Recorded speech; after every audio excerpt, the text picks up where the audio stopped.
Donc batika biso mo à l'aise tout continuer quoi donc biso to bata polémique était. Donc na vivre à tout pour na batute on a sommelo pour ça na leki rien. Yasmine Ngoma Ballon d'Or. Yukaina. Jules Bapende le baron. Allez sobodoka kulebela kadio saka. Chacun son tour chez le coiffeur. Moi je suis content quand les Nigériens évoluent. Moi ça me gêne même pas. C'est mes frères, africains. Bako ba retourne à Sigol. Tombé en 66. Parce que baza bato bazo freiner bato. Na moi ba biloko so tolinto sale logo ka ifoka moi yaza na kombe photo cha il faut ya cha nde onga lingaka te pona kandia aimé Houston il a donné son fils unique à le prince ya Welisa bongo pour délivrer nous de la musique à ghetto toko sa te to vivre mabe donc congolais alingi congolais te même na ba société mususu ngana victime ba affaire na ebsao communauté na biso réellement malamu eza po côté yo moko ebimbongo eza mais bolingonde eza te bolingonde eza mwana se muke par rapport à d'autres communautés que j'ai pu visiter dans ma vie. Mais sinon, à part ça, bon, il n'y a pas trop à se plaindre de la communauté congolaise en général. Ah oui, effectivement, Vinabiso na Houston, au Gigoloba, au Moni, il est carrément malamu. Mais partout au Batbavandaka, place Batbavandi, Lisanga, Kokoso et Zangagate. Donc, Kokoso na soto bito bana bimisango siko to kota na muzindo et kolia moita. Mais en général, en réalité, en tout cas, via Zango Kitoko, ça va quand même. Malgré ma cambo famille, tout ce que ça a famille. Houston, Boningoza, tout ça, la bande de Belé. Balo bande jalousie de style. OK. Ba casser des jalousie selon la papi sabani chabe bala j'ai tout eti donc ba casser des jalousie. Parce que mi bali. Na Baptiste comédien. OK. C'est faux, c'est ne tamboli, ne lobeli, ne sekeli. Babanga communauté congolaise, babanga biso ba congolais bi ke no biso za makasi. Puisque biso na mboko aux États-Unis, même gouvernement américain ba bi ke non ba congolais au baza aux États-Unis baza ba oyo baza ba mafia te. Kai ndé na lobeli za ngwana ndé depuis na sali mo ba temps ebela 10 ans. Et bolingoza. OK. Et puis ba tamité ma bé baza ebelé. OK. Donc ba lingité ba doit progresser. C'est ça. OK. Ba déjà trop félicitations ya trop na Congo promo ya ba surprise. Non. Congo Promo TV, les professionnels à votre disposition. Les vraies news par les vrais pros.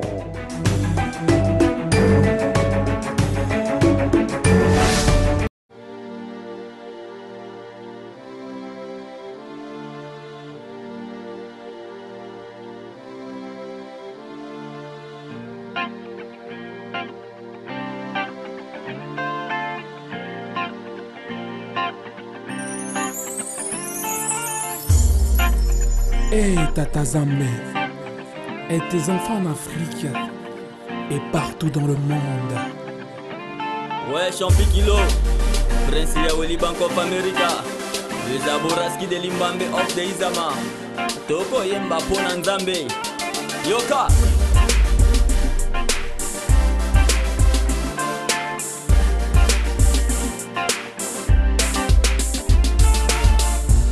Yoyo kelanga tamwa mawa Tata Nzambe o Nakolela Nakobelela Nzambe o Kuna yokolela o Nzambe o Yaba yoka mawa Nakolela ka Motema ya mwana mote Kome nango kaka kolela o Tata Nzambe o Yoka mawa Soko tikinga na kokende wapi papa Nzambe Yokelanga tamawa Nakolela Nasolela oh Seigneur Bona nyoso sala bona ngai mama Nasolela oh Seigneur Bona nyoso sala bona ngai mama Tata nakobelela yo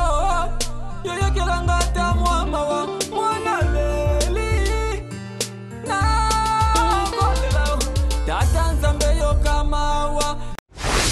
Mesdames et messieurs, bonsoir. Bienvenue à un autre numéro de Live from USA.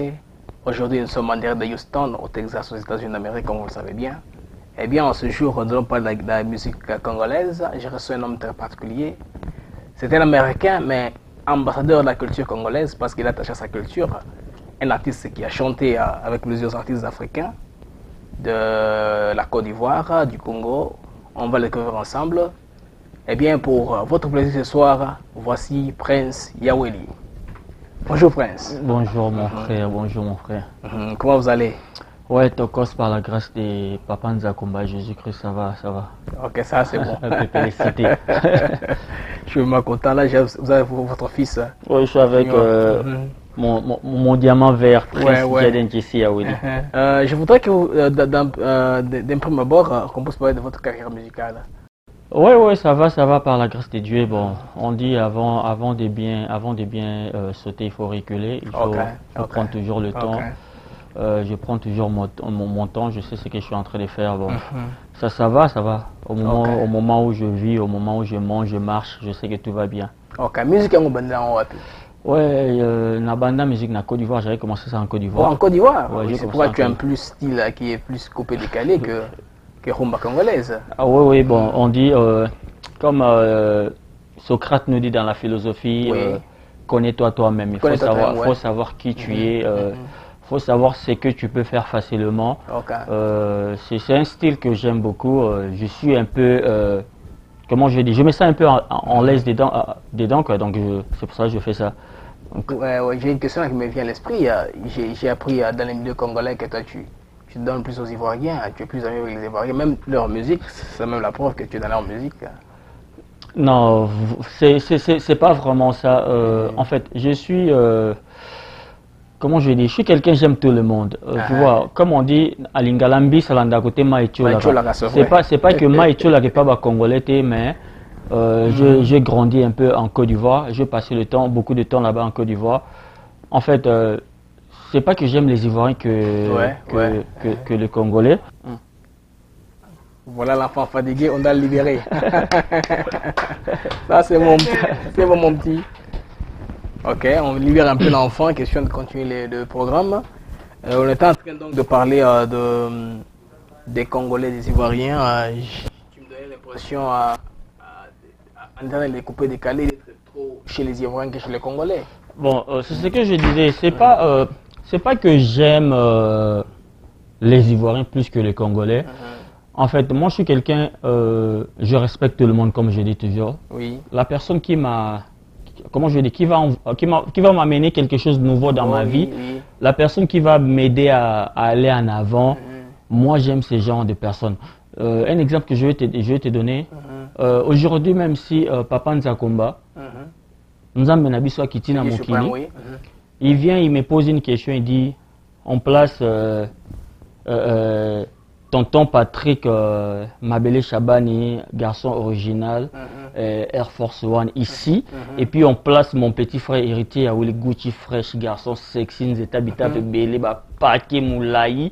Donc si on le place ici, Dieu me demande de tuer un parmi eux. Si je descends mon petit frère, Dieu il va dire que mon amour, il va dire love n'est pas fake. Il va pas me croire. Il va pas me croire. Il va dire, donc tu veux me montrer que tu as l'amour. Comment tu peux tuer ton petit frère, ton pauvre petit frère?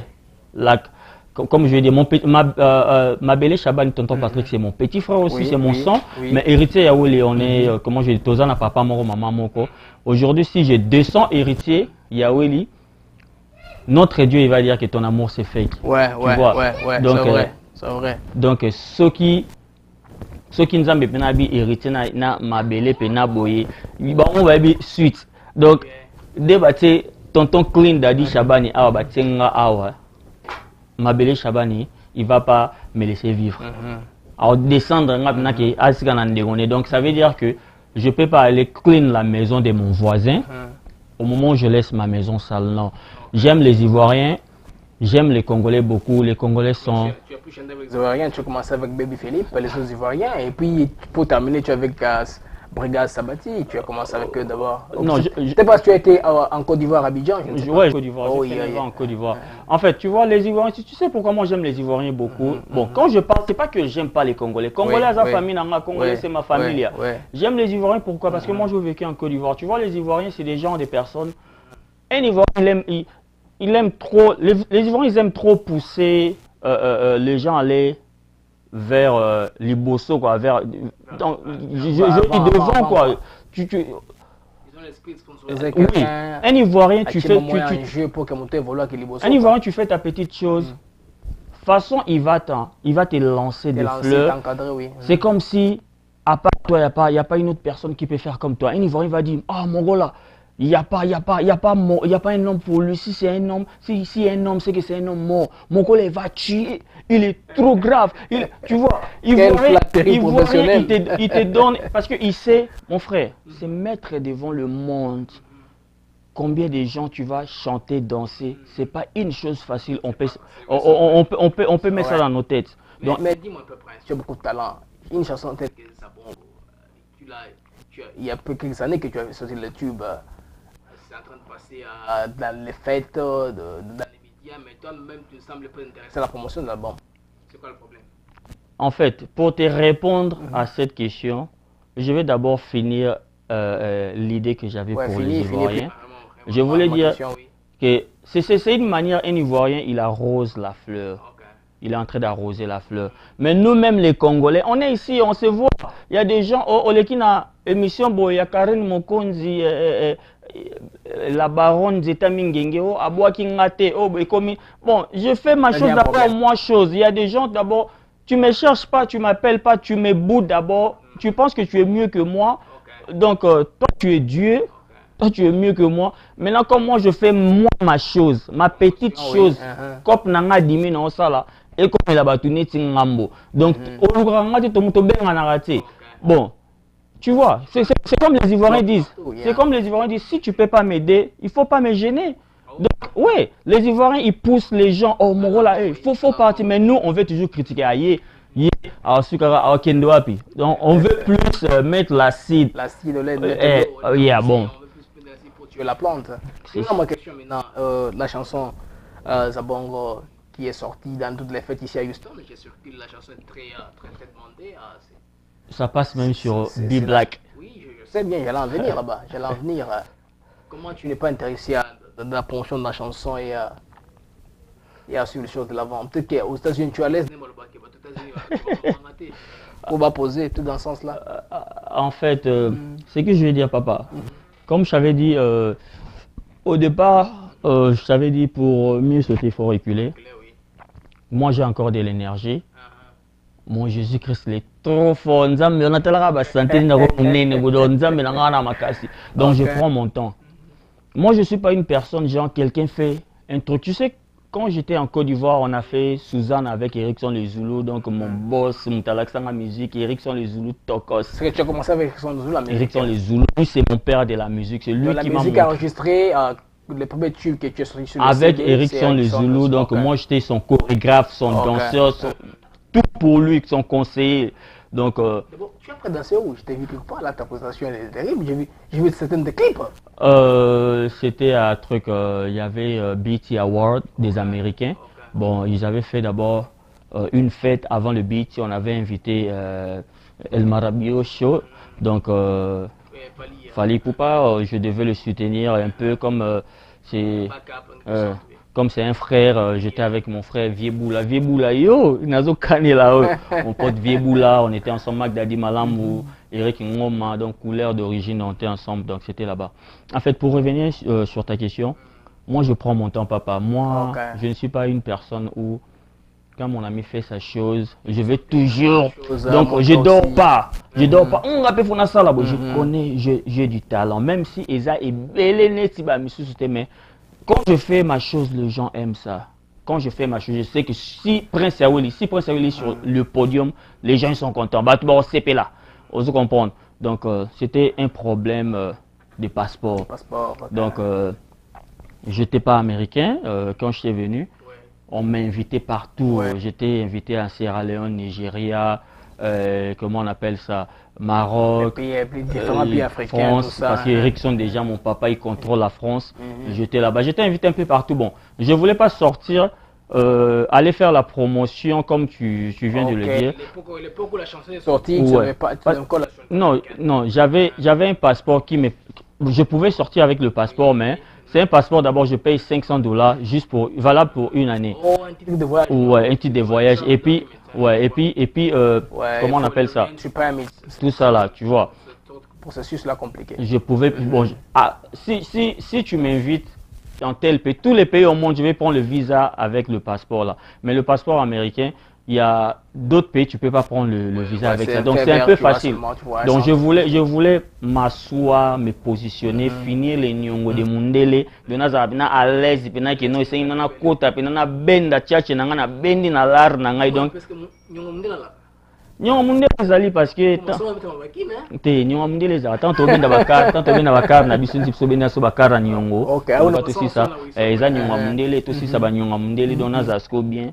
Nyongo nanga donc ce qu'on a tika na nyongo ya papa ya wel na mama tete na prince Jeden donc voilà na tika na nyongo na bango donc maintenant je suis à l'aise. L'année prochaine je me prépare pour aller à Abidjan, vraiment me mettre dans la musique, débordons les coups, la débordination d'une voix aiguë. Tu peux me conduire aujourd'hui si je te dis que il n'y a pas vraiment d'amour dans la communauté congolaise de Houston. Je vois que vous êtes plus que divisés. Ils sont où? Vous êtes congolais. Je suis congolais, mais ça ne veut pas dire tout ce que les Congolais font, moi je le fais aussi, non? Moi je n'ai pas que 2 ans, mais je sens déjà les cassures dans les murs. Dieu qui m'a créé, il ne m'a jamais dit dans la Bible qu'il est mieux que moi. Dieu qui nous a créé n'a jamais dit dans la Bible, l'homme, je suis mieux que toi. Ton père, je ne suis pas sûr que ton père, il est déjà venu devant toi te dire, Blaise, je suis mieux que toi. Là, Prince, tu tournes là autour de la peau sans me répondre à ma question. Bon, voilà, je voudrais plus te mettre à l'aise. Dis-moi un peu comment tu voulais à Kinshasa avant de venir à Abidjan pour ici. Non, et puis ton arrivée aux États-Unis. Dis-moi un peu.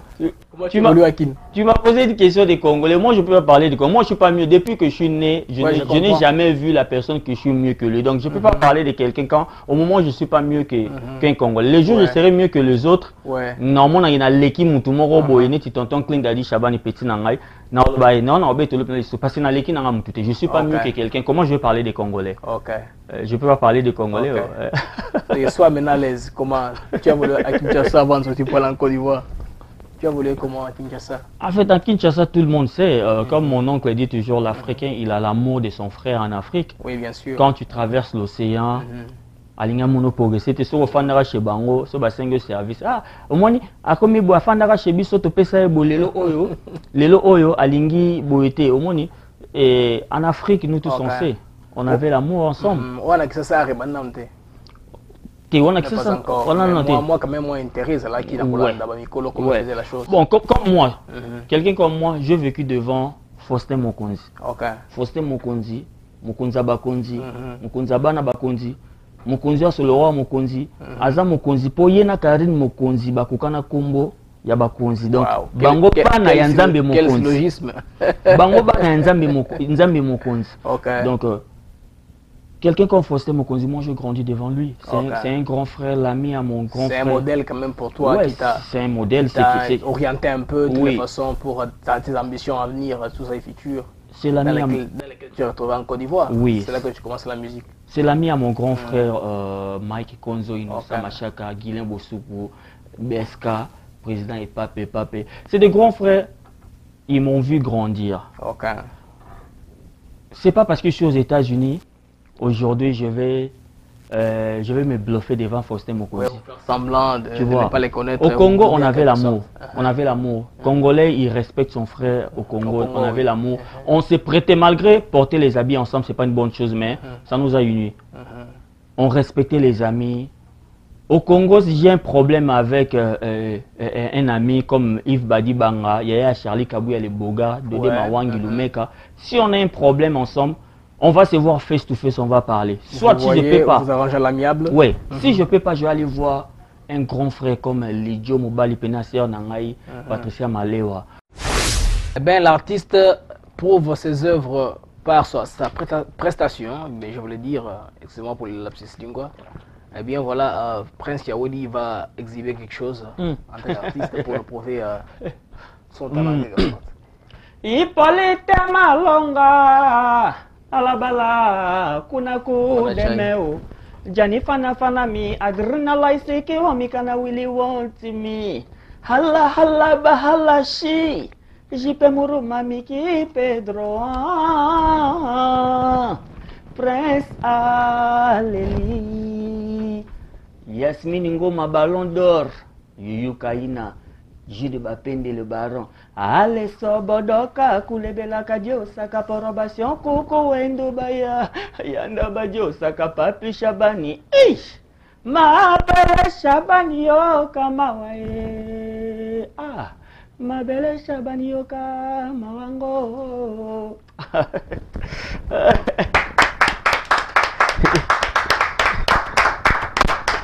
En tout cas, c'est intéressant. En tout cas, mon frère Prince, je suis très ému par votre prestation.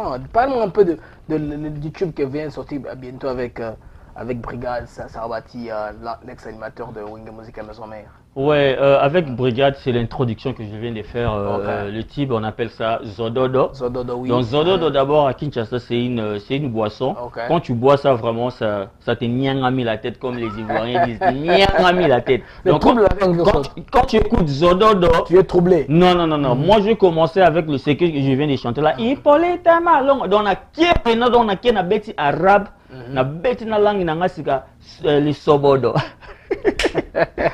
Viens à Kajeri Niembo, les rayons du Dallas. Kajeri Niembo, donc viens à Yeso on a bengi. Petit nangana la le koi. Toi tu es Kajeri Niembo yo yebi. Je salue aussi mon ami, mon pote Igor Ibaka.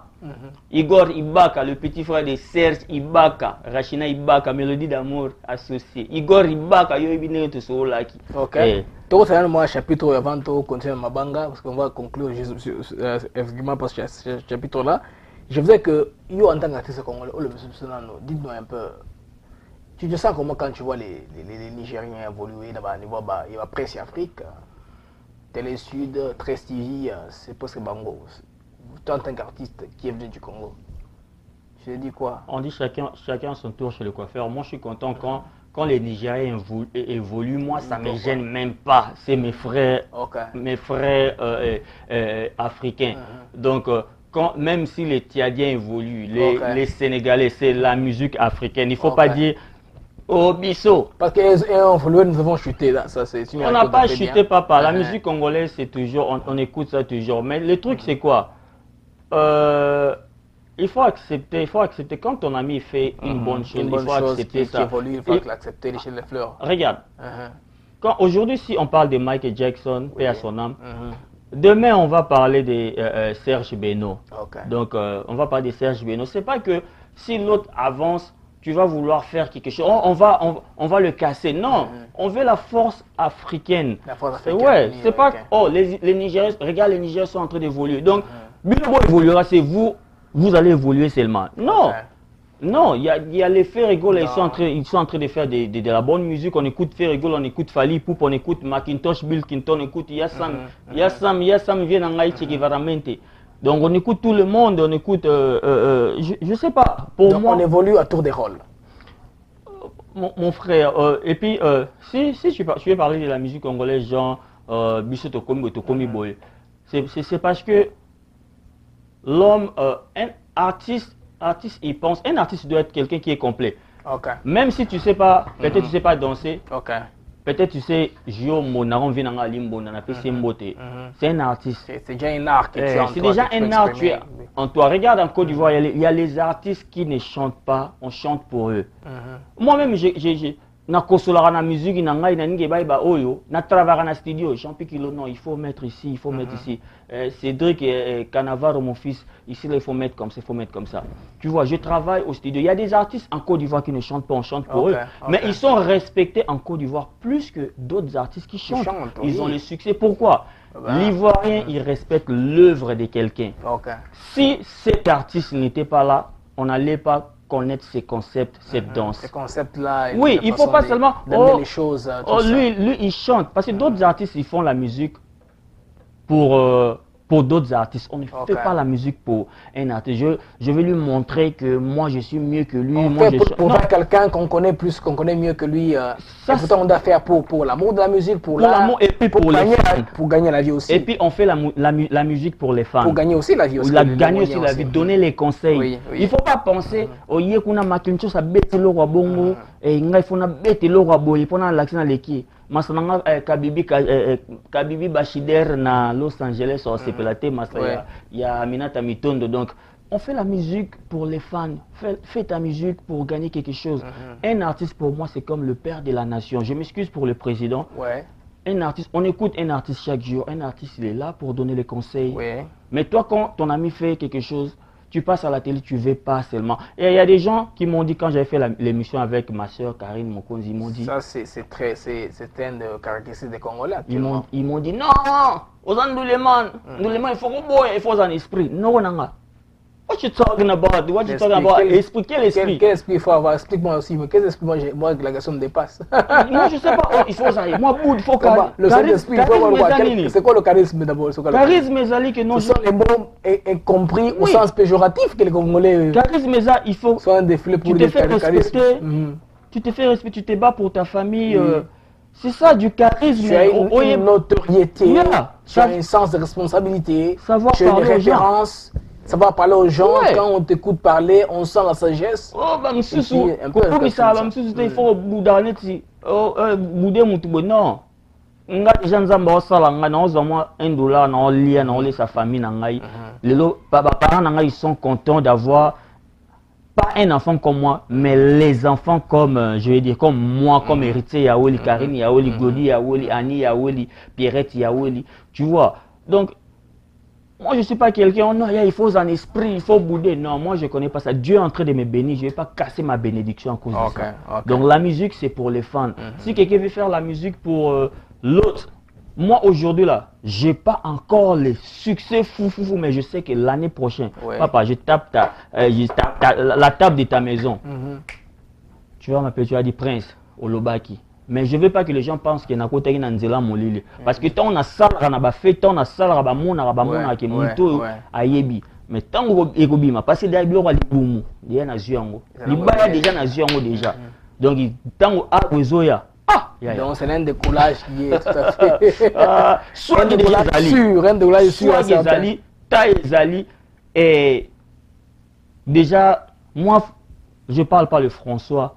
Je parle le français, même si c'est pas trop bien comme pour Ismo le Sicilien, et Sarah la douce, Koulibaly, Barbara Affront, mais je me débrouille un peu. Aujourd'hui, si l'ex-président de la France il est ici, je vais parler, il va comprendre. Pourquoi? Parce que mon père a fait un boulot, j'ai étudié au Congo, je suis parti à l'université, aujourd'hui il est fier de moi. Je parle pas très bien le français, mais je m'exprime un peu. Un coup de chapeau quand même. Tu vas comprendre. Les gens ils sont en train de comprendre ce que je vais dire. Donc, je te dis, Jésus-Christ. Donc, il y a ça là, il doit prouver que tu as dansé, mais Jésus-Christ. Comment je vais dire? Pour la guerre en Afrique. Bon, je ne vais pas toujours dire oh, stop la guerre, tout ça là. Il y a des gens qui vivent grâce au sang humain. Grâce au sang humain, les gens sont en train de mourir, et ils sont contents, ils sont en train de manger. Que le sang soit versé. Oui. Donc moi, je ne vais pas aller parler à quelqu'un, je ne vais pas aller dire donc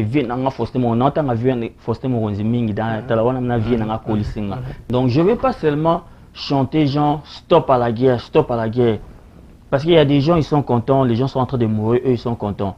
Donc je suis parti chez Papa Nzakumba, la personne qui peut stopper la guerre. Chez nous, c'est formidable vraiment.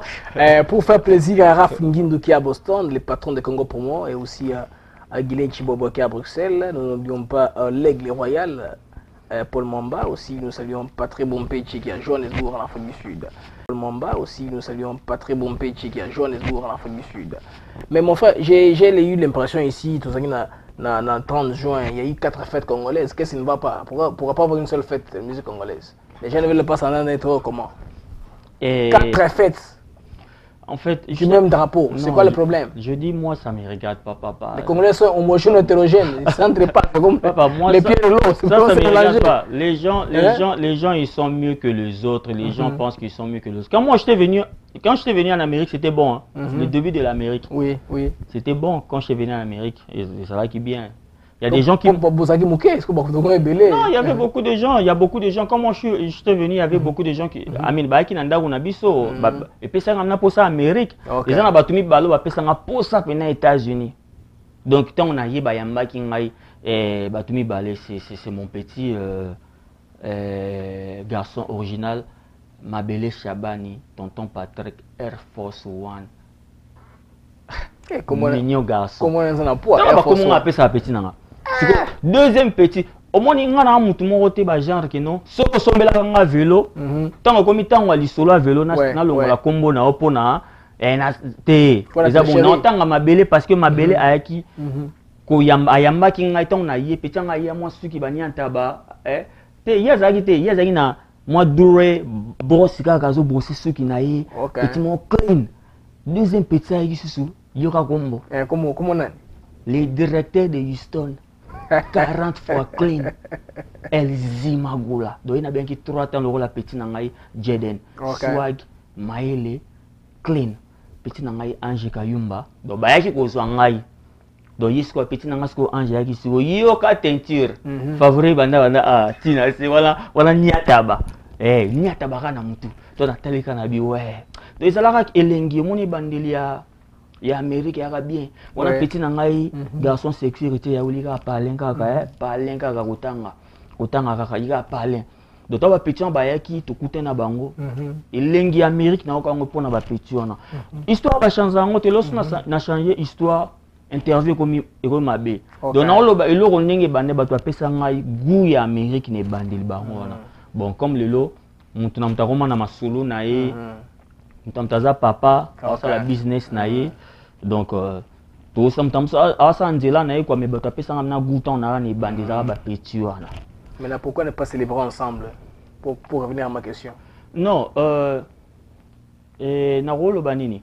C'est que je veux dire tant que tu na question ba congolais ndenge nini bolingo ezate toujours Kanate, nous avons vu que Satan a makasi na moro. D'abord, regarde en Afrique. En Afrique, au côté on a attrapé un sorcier nu là-bas. On a attrapé une sorcière nue là-bas.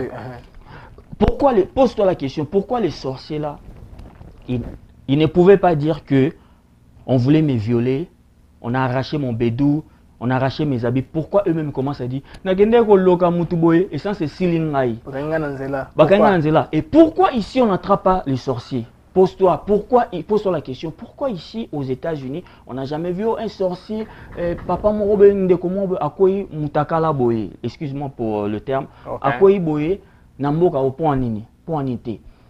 Parce que le diable, il n'est pas intelligent, il est malin. Ils savent que si aujourd'hui, essence c'est na koi, na TV d'abord au côté d'un immeuble, comment tu es rentré dans cet immeuble, il y a le caméra, comment tu as fait pour rentrer, on t'a pas vu. Comment tu te retrouves sur la dalle nue? Et puis comme ils ont l'habitude d'avouer, on a vu nos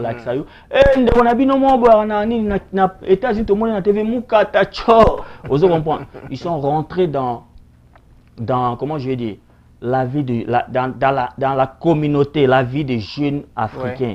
Papa, je n'ai jamais vu au Congo. Donc viens dans Mathieu Ngombe Bar, il y a Mathieu Ngombe Bar, chancelier Désir Moudjidji, Yasmine Yamashita. Donc, aux hommes, on va comprendre le diable, il est rentré plus dans la vie de jeunes. Papa, on a Mukiliko, un jeune, un garçon. Il critique comme une femme. Donc, aux gens na mandaka makamuza na Corée, yozoko ta expliquer na téléphone. Il y a le diable ici. Bande on a sabino, na ipona attaquer mutute.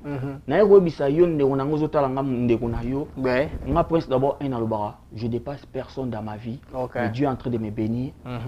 Nga ba finga ngai ba tonga ngai donc baloba o bakoloba lelo o talanga na tokos oya ngali fantasy déjà adresse na kini pona makasi na ngai na tout la rantolo te na ndaka mabaye États-Unis na tout la tolo ne loko na mboka ozo comprendre parce que nzamba opesa ngai ndeko ozo tala ngai yeba que na mboka mundele kindokeza trop ekoti na ba jeune. OK. Tala batu tout le monde attira jamais condiment, personne n'a accepté que oui, j'avais tort, j'avais fait ceci cela. Il y a des grands frères complexés. Ah voilà, à Houston. Pas seulement à Houston. On parle de l'Amérique, on parle de comment je dis, quand on quitte en Afrique, occidentaux, donc Occident, tout le monde les jeunes, tu vois, les filles, il y avait avant c'était si c'est un problème des garçons, c'est entre les garçons, c'est un grand frère qui va essayer de résoudre les problèmes ou bien les parents. Mais aujourd'hui on voit les problèmes des garçons, les femmes, bati on a kati. Kufingaka batu bangonde bazalaka toujours bien bango barana raison mais tango bamsu bafinga ba mama baninga babi loboko oyo elesi yonde onanga ateza makwanza baseka ngote ozo comprendre ba congolais toujours finga na trop on veut pas s'attendre regarde les Nigériens comment ils sont en train d'évoluer les docteurs tu vas partir tu as un problème avec la police ton truc comment on appelle ça ton lawyer c'est un Nigérien. Mais on ne voit pas les lawyers congolais. Oui, avocat, où est l'avocat congolais? Avocat, c'est un avocat nigérien. Mais où sont les avocats congolais? Nassidi Morozomona fait indépendance. Et ça, je te libéré. On a fêté ensemble. On a fait indépendance 4. Parce que le président, on a vu, on a. Bon, on a été vu, on a. Bah, ça va on qui président, on a mon amour. Ils ont tribalisme, mais tous arabes sont partis. Ils ont des mots. C'est pas le tribalisme, ce n'est ni le complexe à mon démon. Non, ils ont des mots. Tata, ils savent que Prince Yaouli c'est un garçon, je suis mince, je suis toujours mince, mais je n'ai jamais été comme ça. Donc comme je t'ai dit, Socrate dit dans la philosophie, connais-toi toi-même, je sais que je suis ma meilleure, je veux dire, d'abord mon meilleur ami, donc ma best friend, c'est ma famille. Mon père, ma mère, mon petit frère, mes cousins, ma famille d'abord. Tu vois, le premier best friend, c'est mon Jésus-Christ. Quand tu comprends tout ça là, papa, si tu vois un ami, il a un problème, faut laisser ton ami aller régler avec la personne là. Il ne faut pas rentrer parce que, je sais pas, il y a des gens, il a un problème avec Eric Kavoula ou Prince Bemen Ondoi, il y a Kadima. C'est dans la loi 10 000 carats. Tu as un problème avec lui, il faut essayer de régler avec mania. Régler avec la personne à l'amiable au lieu d'entrer, embrouiller les cartes, tout ça. Rudy Mutombo, il va m'appeler. Oh, tu vois, Gilles Bappé, les barons, Francky Kalé, Massali Boye, Hippolyte Malong, Amike Moli, Solikelele, Kosu, Kosu, Tiakou, Vova, Komelo, Nandaku, Asali Boye, Onoko Albert Kitoko, Mobile Bijou Kayumba, Sir Nangai, Asali Boye, Asali Boye. Bon régler. Au moment où on a beau régler entre Binifonan de Taba Pima.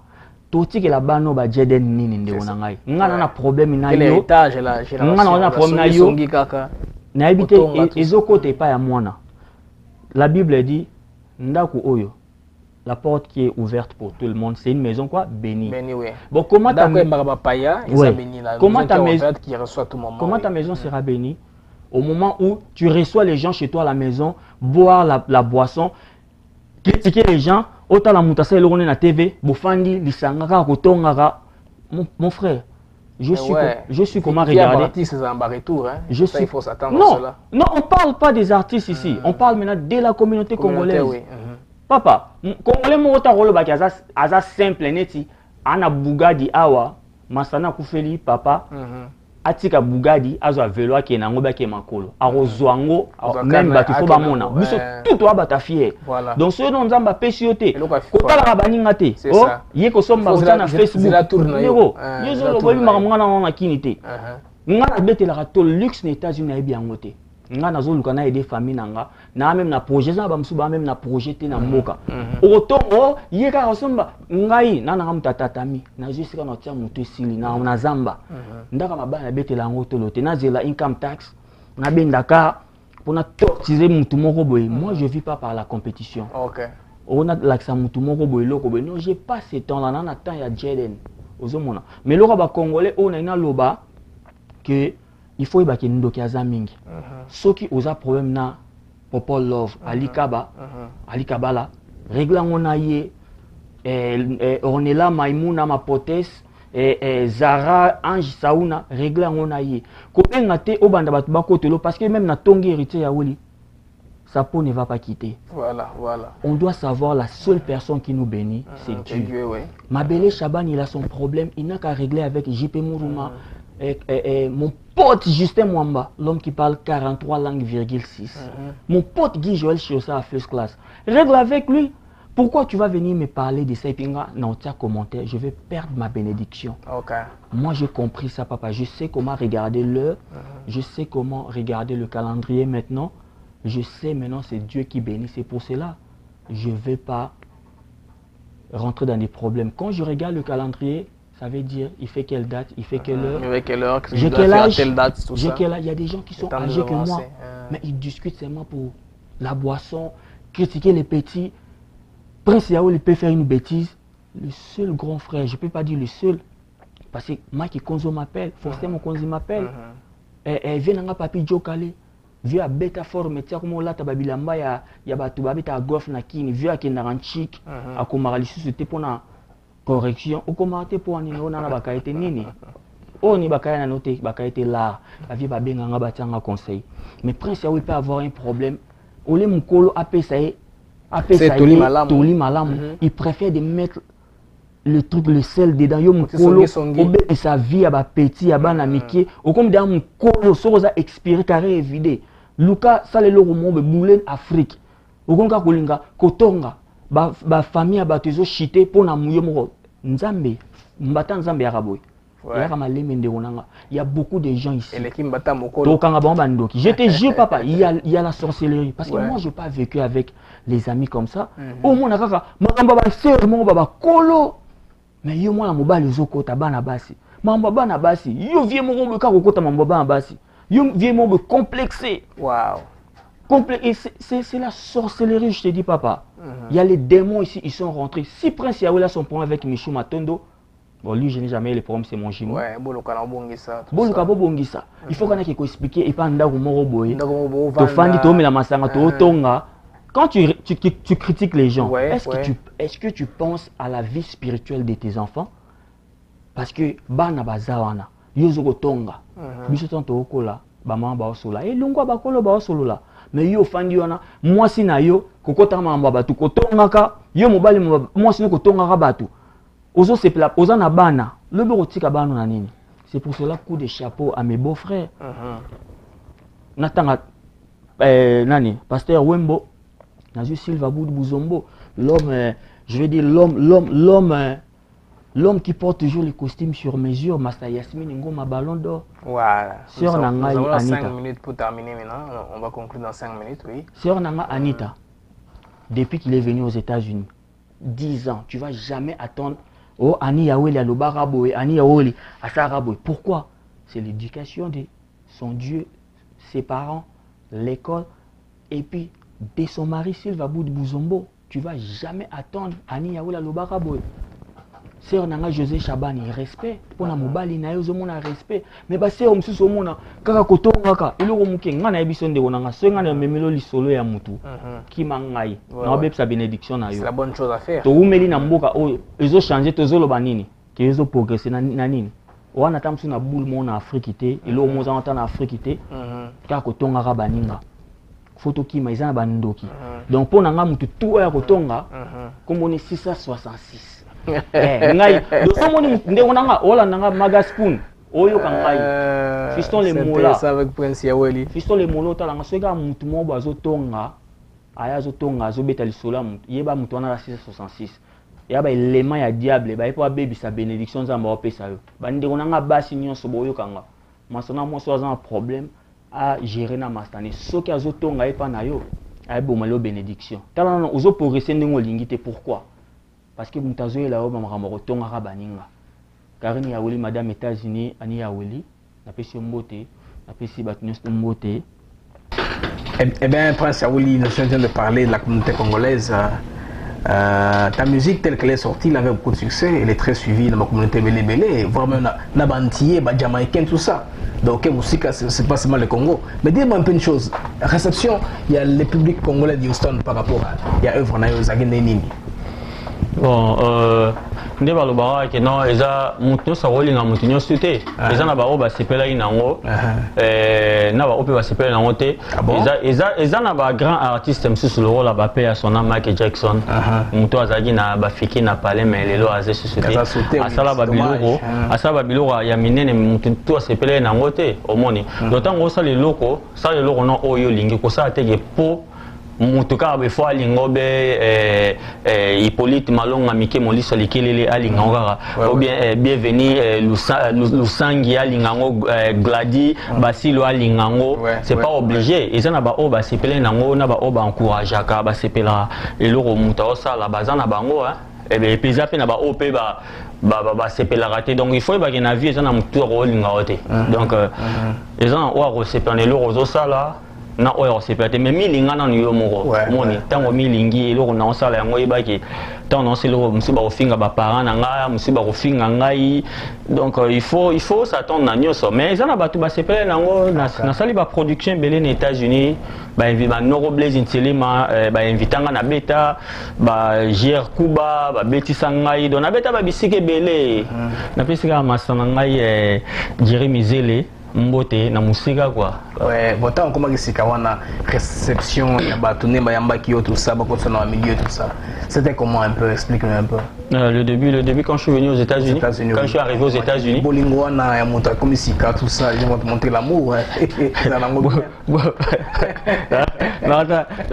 là mutu na ngai li solikilele Hippolyte Malonga on salue Hippolyte Malonga wana bina no quoi on a reconnu yes ko ngana lingaki mingi poni ni azaka pena za vie na nga me alongola mwa masa na nga vie na nga iso abimi na lobele pena yoka so na bimi lobele nga na yoka ezaka ne bongo suka entre biso yango wana en fait le début de chaque chose c'était comment je dis c'était bon c'était bon quand je suis arrivé aux États-Unis ezaki bien makila ba champion moni ba ki belé ba kara ki belé en fait et bandela nyonso sera bien ndenge bienvenue Lusangi aesika azomona ka bolingo zaka nango mais après ndo banda redécouvrir nani aza mutu malamu nani a mutu mabe parce que omoni ngai na mutu na nyama pena nyama zamba donc ngai ton na yé États-Unis, j'avais même pas tapé 6 mois ici à Houston.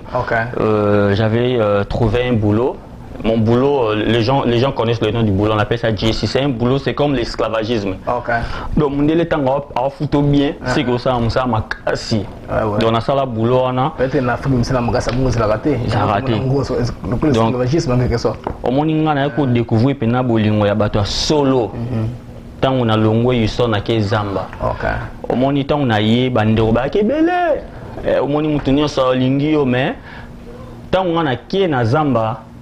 Bato musuku bayeba ngate babiloko skona ko yoka ndene baki ezana ba noko belé baza ba Victoria's Secret donc bato basomba Victoria's Secret eza kote bateka bilamba ba lingerie ya basit o ba ta ba string ba ta maputa bato ba couloir galerie ba basi na mona bango donc tant naza côté kuna parce que ngata on a yé ndako ya papa appartement papa ezaki awa ya madame États-Unis sur ngani ya oli na au milieu ya ngana sima donc ce qui va masaba et pas ya mère ba moninga te ba shinga ba moninga te ba pas mère par exemple mon facilement quoi donc tant ba masaba zo ba zo luka ba masa mususu ba luka ngana pa na beti porte na fongolité bon qui n'est pas mère mais prince to beti porte azate mère oh non prince il a voyagé tout ça oh donc alongo na mère te azana yona parce que c'est boulot on fait 6 à 8 mois.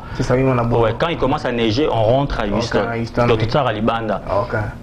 Donc tant que Masabayo na ke boulot na GSC au bat un jour ba kimi parce qu'on a bété en 3 ans. Donc 6 à 8 mois na ki na zongi année prochaine na ki le sus. Tant ba na côté kuna donc na comprendre te ba master. Au moins na no wana zo boulot azanani. Aye sika ola CV mbongo na ye aza kuna tinda mbongo ba futa appartement mutukuta salate. J'avais vu vraiment c'était un esprit primaire. Ndako ya mabaya États-Unis.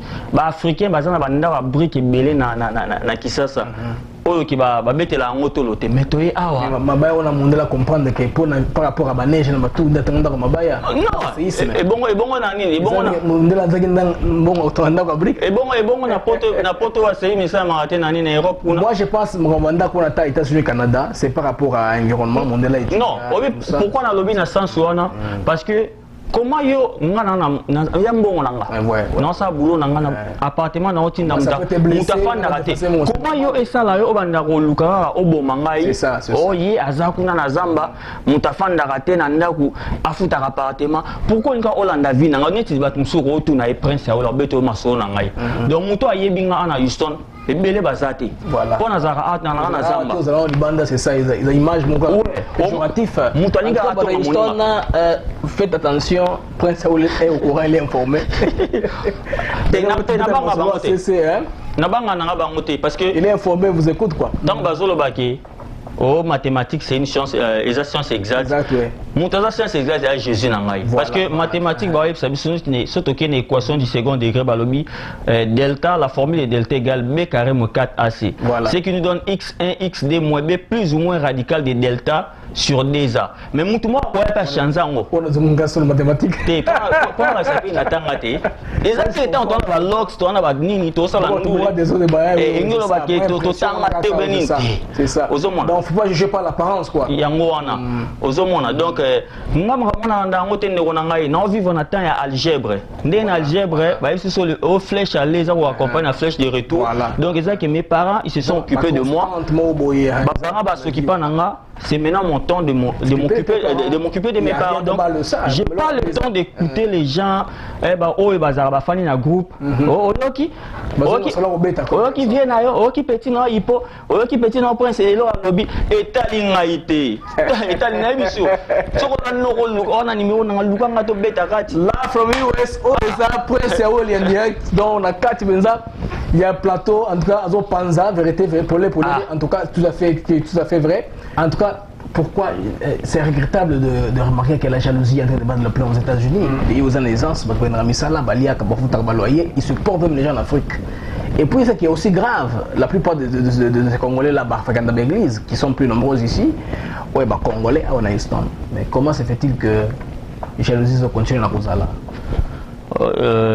ici sur lobby on le rôle vient un grand prêtre vient Mbemba Ntango Diamant na Atlanta Georgia d'abord on a passé félicitations beaucoup vient nga ya zobali sa mwana biso Bozette Mbemba azobala vie jour muso to beta nae aloba nga petit na ngai nga e moment muso église na ngana ko kende pena ming eza mabete ko kendo sambela Babi d'abord le salut individuel. Faut pas forcer muta sambela. Via lobby mon membre église msunga na boyaka parce que muto azo sambela nzambe il faut comportement il faut oyeba o muto sambela ne ba te ba msuba kindara église dimanche ko sala nini parce que chaque dimanche aux en église mon nzambe ba sarana nete. Mbata nzambe na loba ni bandele ya raboy nzamba kone nzamba kotombola na yo omono saka no mabe bonga sa mabe mais ozana la ko leka ba nyonso aibi juro kitiso pena bolungu ala kiso ke moni mutu c'est important dans la vie, il faut respecter les gens car tu ne sais pas qui peut t'aider demain dans la vie. Ce qu'on dit le lot. Non, comprends na Afrique on a ba masana biso ba tirer ya mayama. Ba kedi diamona patu diamona dim diamona. Ba za mona même ba vie na ba ki mona ba la. Mon père n'était pas riche, n'était pas pauvre. C'est un père qui s'est battu pour ses enfants. La première chose s'est battue d'abord, c'était quoi? C'était l'éducation spirituelle de ses enfants. Et là, on revient à ça là, chic, et puis, koyeba biso kolina batu mususu ba ndeko na biso te na parler to na bango. Na batu o ba mabe na kombo na ngai prince. Bato batonga nga bato ba mabe. C'est normal ba ko tonga me ba yebi. Mutu o ako ba tini États-Unis nga na zo voiture. Na yepe na be pa to fani chez na ndo tonga mutu.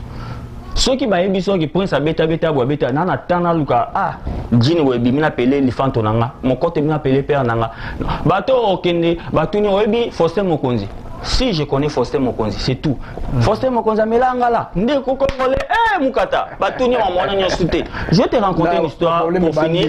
Oui. Une fois j'étais parti dans une église, j'étais assis à côté d'une sœur. Et si la sœur avait ouvert une église, j'allais être le premier membre dans son église. Quand le pasteur a dit c'est Mato Sambela, Oh, la sœur a commencé à parler en langue. C'est comme si Azazela a prouvé. Monsieur, comment dans l'église tu vas prouver que tu es un solana nzambe. Shika baba ya kondo baka shikara mashakaro kama shakara. Mais prier ça m'a bêté. Non, papa. Tu peux pas prier. Jamais tu peux prier. Jamais tu peux parler en langue s'il n'y a pas le Saint-Esprit. Balobi. Bon, il y a les automatiques. Si le Saint-Esprit côté lui tu parler en langue. C'est ça, Nicolas comme automatique. C'est comme shika baba ya kondo kashabarara agorazo madragorazo. Obike. La sœur a fini, moi je suis parti, tant qu'il te vidait, je suis parti dans la toilette faire le pleur géant. Naïe, na couloir, na zota mwamba tu sais déjà m'a solé fandi bien. Na yo qui sert, na yo qui a mon tout monde azolo baké. Na zo ka moi kombo mobo, na pisa ka kombo mobo. Kati yembe, elle est qu'elle mon top bête forme na Belgique mikolo. Omoni kati yembe. À une église, elle est venue montrer sa chaussure, le boutin qu'elle avait acheté. Elle était en train de passer. Façon, j'étais en boule là. Si on n'était pas à l'église, le coup de poing que j'allais envoyer, même Marc Tyson a menti. Une sœur qui parlait en langue, la sœur là, elle parlait en langue. Quand je suis sorti, j'ai regardé la sœur, j'ai commencé à rire. Elle m'a regardé et dit, mon frère, que le bon Dieu te bénisse, dit amen. Nathalie est bonne. Tu ronnes un peu ça. Bozo mona. Bozo que l'église. Bozo sambela. Bozo génie. Malgré tout ça. Il y a un dimanche à sœur. Il y a un dimanche à sœur en Christ et en Afrique. Sœur en Christ et en Afrique. Azol. Oye peno lingé bo afandi si opé. Afandi si azote ayo. Wana bulka kino espoir na ozo. Dimanche invité en église ok. Bozo là. Mais ah sœur en Christ na Facebook.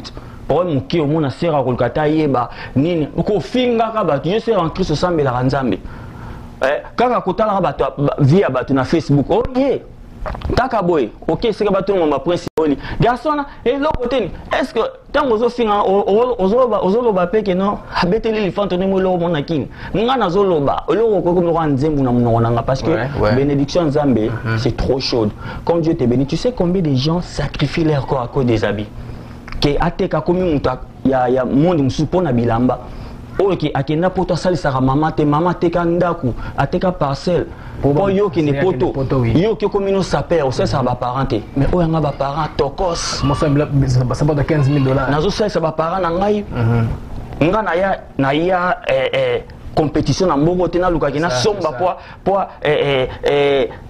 Kevin Timbananga leki ya nani ya Yvon Bidoya ou bien Serge Kobla amonanga na la tableau parce que c'est que Serge Kobla on peut occasion pour le saluer taille riche les nouveaux mariés taille riche ntamulai ozomona na moi c'est maman Tanya en tout cas le on na somba awa petit na ngai Dadi Shaban tonton clean e biloko on na somba mututo a somba babiloko ngana betaka mutu nyonso ko somba ngo noko na ngai Hippolyte Malonga Mikemo Master Faustin Mokonzi eloko alataka même Dadin Boel tonton beaucoup akope ko payer ngo ozo comprendre mais comment que la boninga jalousie yo noko moko bozala kuna o que la kaka petit licresse mondombo mona vie nanga kumo mondombo le chef coutumier boye o ka jalousie pourquoi no wana amona kaya danser lukanga to solo là tika mobile faut que solo bien il faut que tika jalousie nzamba pesa yo kotonga ka wa mobile kotonga ka 666 tobi oya kotonga toro to bien 666 jali malonga na pesi moté ba complexe il faut que tika complexe ouais complexe il faut aussi là pour conclure maintenant tu peux chance à Prince Yaweli moi babanga na mabadna bien c'est ce moment moi capé mo bien de contrôler mabanga parce que yo na ça de lo na voix soubiete ozaka wala otie hala ozaka wala o mi bali asaki otie voix de soubiete so yaman mutuana o bata ya nini te no ipo o bata nini ya te ya nini ya micro baladeur OK Dadi Avec Chaban c'est bon tout ça rôle Dieu il y a libanda nasi sa mo lo mo mkeka na na ngine introduire nalke c'est plutôt son micro baladeur parce que yo conclure mo banga entendez na ngine sisa abanga wa kenanga bitaka mo lo mo adimika bo ya compétition au vivre on est au vivre mabe nasi sanga mbamo ya po singa mambo ya micro baladeur mabanga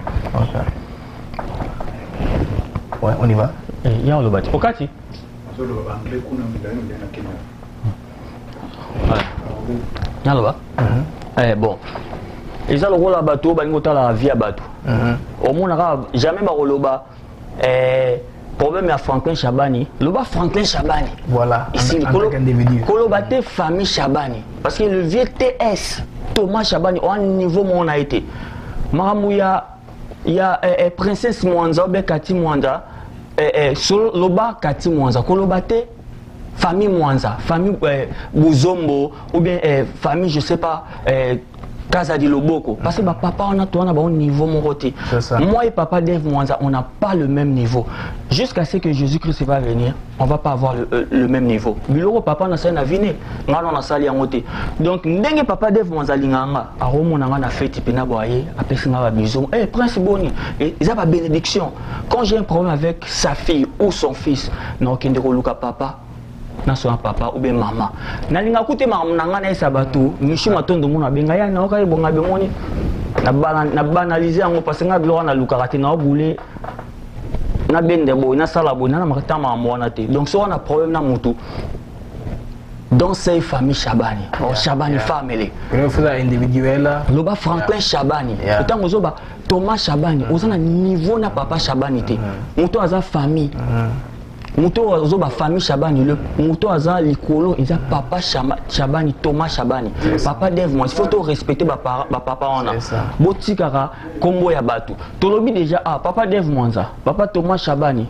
Nga dans le bivé na ngwashi mukishimo alunda Joyce, mère nanga Joyce des Anges, Brown na pesi motobi oya rotonga. Eza yinda ofrene batu vinde onanga songa na frena rovi. Za musika na ngai. Ba mususu baza azane na kindogite oba prince akomiso nani Bruno Kasese prince akomiso nani akanga batu ndoki Veli Joe prince asu nani bongo ye azanani atonga kabaninga. En tout cas, pour conclure, nous remercions beaucoup à l'héros d'un nombre qui est notre caméraman, un caméraman qui est professionnel. Nous tous en Congo, na RTNC, des fois, bienvenue Lusangi.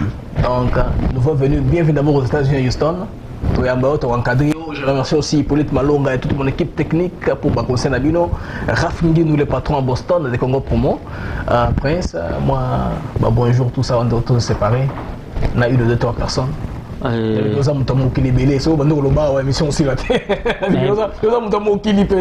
plus bref que possible, oui.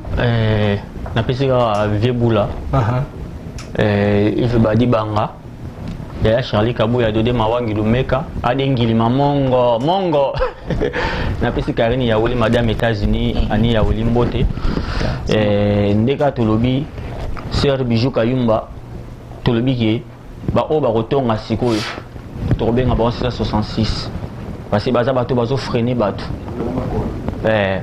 bato ba freiner bato vie bango ba ya karo oya bato ka ko bengana tala botika pe to sala masonsi to sala na temps ko boka mutu pour na sentiment te soki na boka mutu histoire il faut izala ke no to sala bo so na temps ko mo mutu te génie mutu te parce que bato o ba vie ba boka ba papa chéri ba boka ba yangiama ba bima ma papute prince ya olina ndo so na boka nde salini au changer vite de boutique à biso ça maçonné tout ça toi on a courage na biso vie na sous l'idiot nde tozo bundana tout ça mouvement na biso do batika biso mo à l'est continuer quoi donc biso to bata polémique était donc na viva ko to pona batute ko na sombelo pona ça na leki rien na biso to boulekine on comprend donc na bani na suki wana ndeko nango ebisangai ndenge to vivre na Houston via nini comment est-ce que nous vivons en tant que Congolais?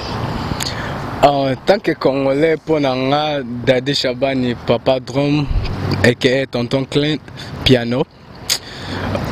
Moi, l'or on a l'ingaraté, Zarabanene, moi, Kotonga, Namwa Babilor, Sotonito Sale, Logoka, et Fogara, moi.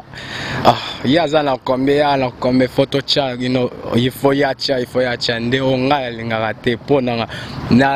Bon, c'est cause un peu concurrence loyale, ils ont embêté. Pas vraiment parce que toi, on a mort à Mundele. Toi, on a mort à Mundele. Motunio, ça se défend. Oyo, latinga, latango, ezara, ke mutu, letinga, nabanda, boule, letinga, bien comme America. On a salarié, on a attaqué, on a vu, car bachache. Mettons, là, au moins, la guerre. A tel ces plans là qui ne s'élève moi sentiment à dosa qui va attaquer donc on va ressembler à forme trop. c'est comme ça ça bateau alors on sommes forme ko bisa mbongo il faut plutôt que parler mbongo na converser na ko malonga na mboka quoi donc on lata no ko ça no tout mais il faut que makanise ça ndenge ya saleli quoi ndenge saleli bo non ndenge wa mais makambo ke ndenge to lingi Houston lingi ki songi ki songi yango Patrick ayibisinga ke il faut ko tikela bato ba lingolo letinga non c'est vanté tenga na petit asuka et à Houston donc moi asuka Houston moi asuka monsieur talentueux monsieur le plus beau monsieur le plus respecté ba o tout ba na sima na mais na lobalanga te na tikela banka balo donc en tout cas moi moko mo yasuka moi asuka yo d'abord osaka nini na mboko d'abord na naza d'abord un travailleur normal na sala na gomen à part ça na musicien na beta drum na yembaka na bwakaka na groupe nini groupe vraiment zate men na betaka bazongzing na ya bazongzing conseil no ko pesa na ba congolais pour bavanda bien na mboko yo to lingana to yambana to sangana et ça la bien OK conseil no ko pesa na prince ya woli na musique na carrière musicale conseil soki bokopermettre nga so te eza molai nakosala kaka po ayoka ezaka mwa création kaka foka monstre des inspirations quoi. Quand Dieu a aimé Houston, il a donné son fils unique à le prince Yahweh Lisabongo pour délivrer nous de la musique à ghetto. Ah, prince Yahweh, délivre nous de la musique à ghetto pour tenga mana vechache na yo pona sala combo. Concernant ça, la vient en loko a ne trop esprit wenge. OK. Esprit wenge na sens ne ve alinga trop. Soka lingio amour authentique malgré tout ton comme déconner via au la batte neka et mon salvatoire au la batte mais via linginde olinga trop pour la musique qui n'est bonne chance n'est okende kolo vechach ba kolo vechach ga OK moi mabanga na bande ko tout ça avant de se séparer moi mabanga na opiaka mbote na nisha ngoma na Gloria elonga ba Angelo Gloria wele elonga ba Angelo na ba frère nga tout ba Shabani ba vela nga tout à Houston ba vela nga tout aux États-Unis au Daddy Shabani papa Drew na pera mbote na bino tout we are here uptown we chilling over here. En tout cas, je me suis appelé levé au Banglais belé. Ouais, donc Ndeni Ndeko. Ah, qui tokos. En tout cas, aux micro-baladeurs, ça c'est un micro-baladeur. Nous sommes en train de voir les reconnaître les points de vue des Congolais par rapport à la vie. Nous sommes les Congolais, tous les communautés na Houston. Réaction par rapport à la vie des Congolais na Houston. Ouais, Congolais vraiment. Yes baby.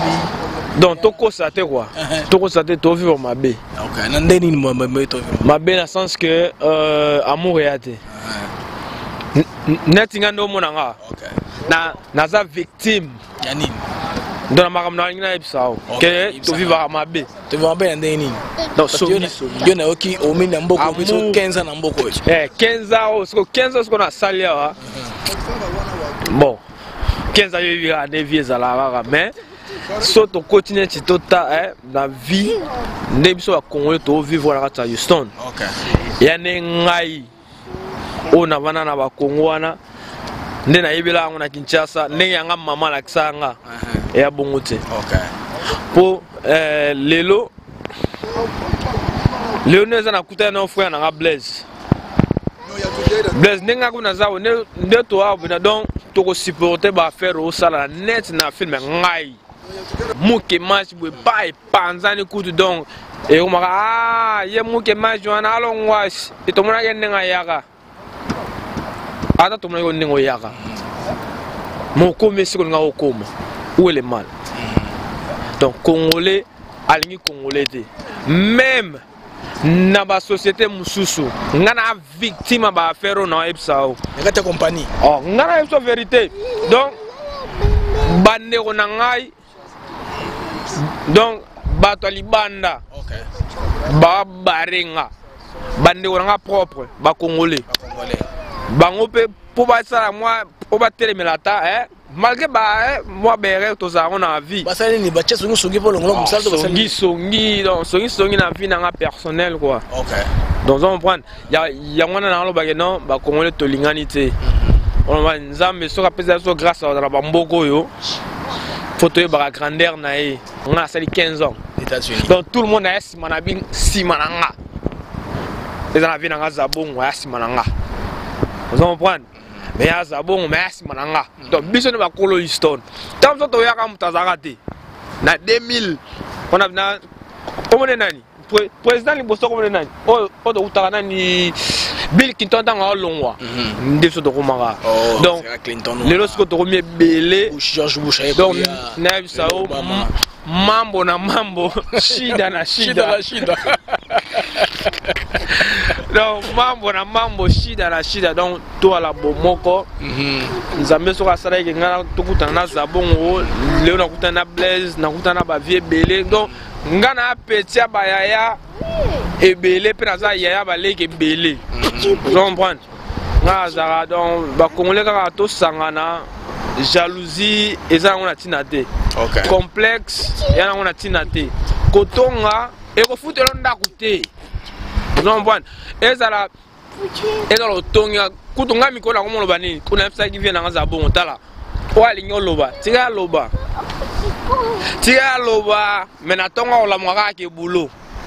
Conseil nous repose Zabongo par rapport à carrière dans la musique là na série monsieur numéro dernièrement là ils avec se prendre que na correction na communauté congolaise dans Bolongoza et tout ça.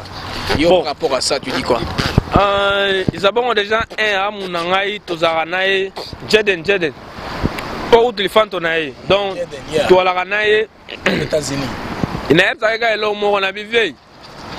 Il a vieux. Car si on a observé, totalement polémiquement, mais il y a un boya. Mais nous, les nettoyés, nous les gens polémique. Même en États-Unis, on a tout à 50 cents. Ok. Alors, chrétien, Jono, donc, mais ouais, donc, musique est un plawana. Mais via ça, net, dans ma sang. On sait que la musique est un moladin. Viens, faut que tu esprit. Viens, on a un petit nao. Donc, original. Hein? C'est polémique comme tu vois là yo. Non, tu es mais au sala yo. Ok. Non, polémique mais au sala yo. Donc des arbres sont chrétiens mutumoko. Hein? Ils avons un F ça vieux faut chrétien. Vous comprenez? Chrétien na vieux. Oya mondo yo nzama pesi so pema. Nzoto tango beta ba church na osela ngo fier. Potango kendara au travail là, on somba na banzete na mbongo na yo. Donc donc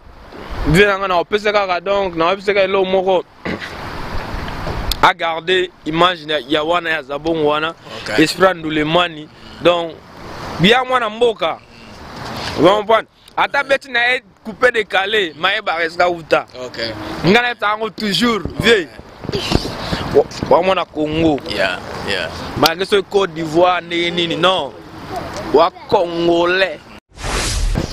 Monsieur Kevin Chibalanga qui a traité de nous recevoir et donner son point de vue oui, réaction par rapport à Ndenge Bakongole Bakovivre na niveau à Houston na Texas Ndenge Tomandagi mission ce micro balade. Ok.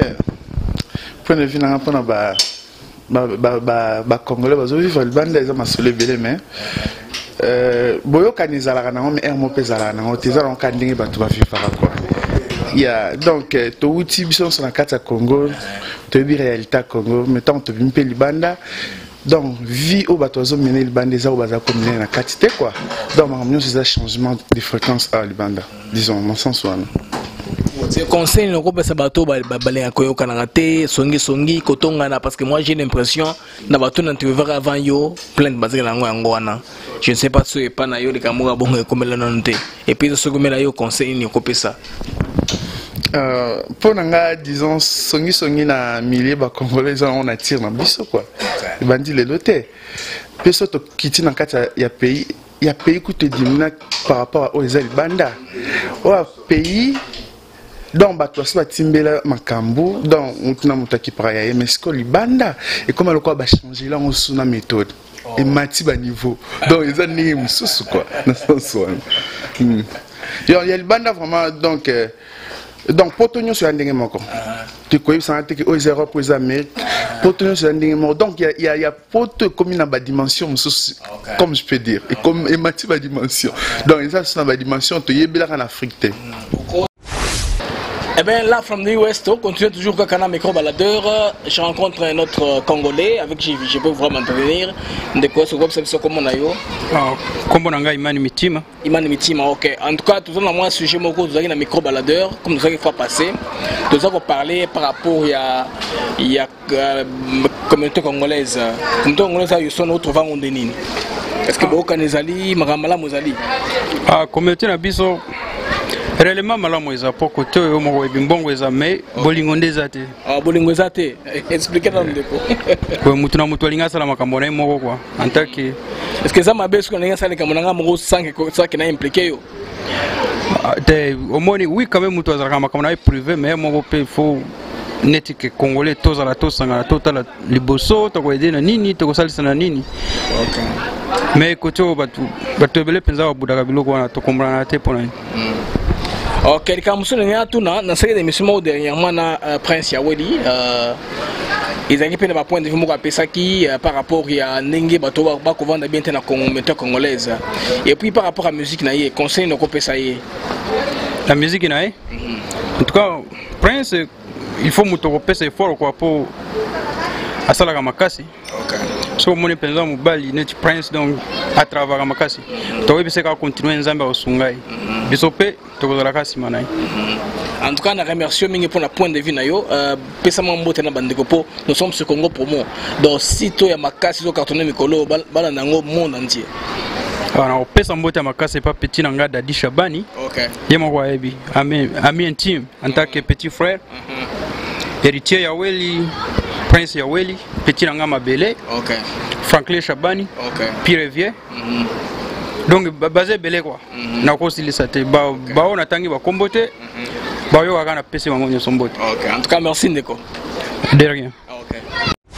En tout cas, nous sommes sur le micro-baladeur de Congo Promo, comme vous le savez, à la famille US avec mon image. Je viens d'encontrer un confrère congolais.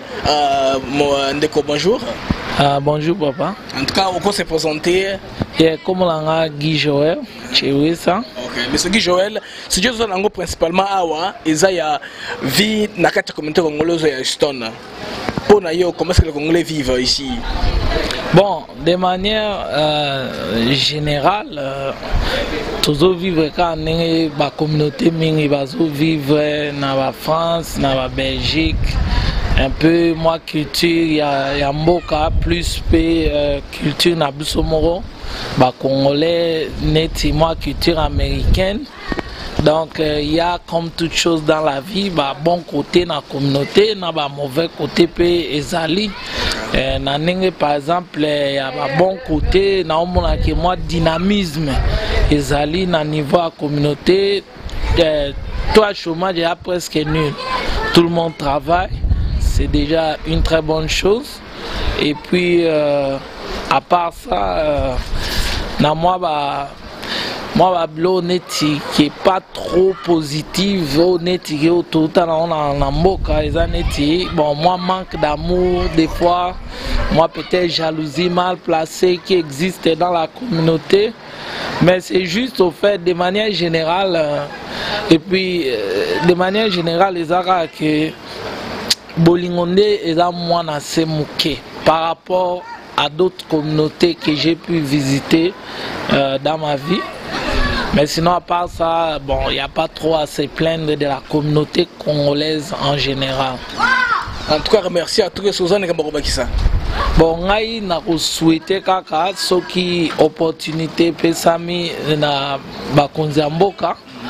Un peu mettre en place la promesse au président de la République à Salaka lors des concertations nationales. Mingi pour la visa.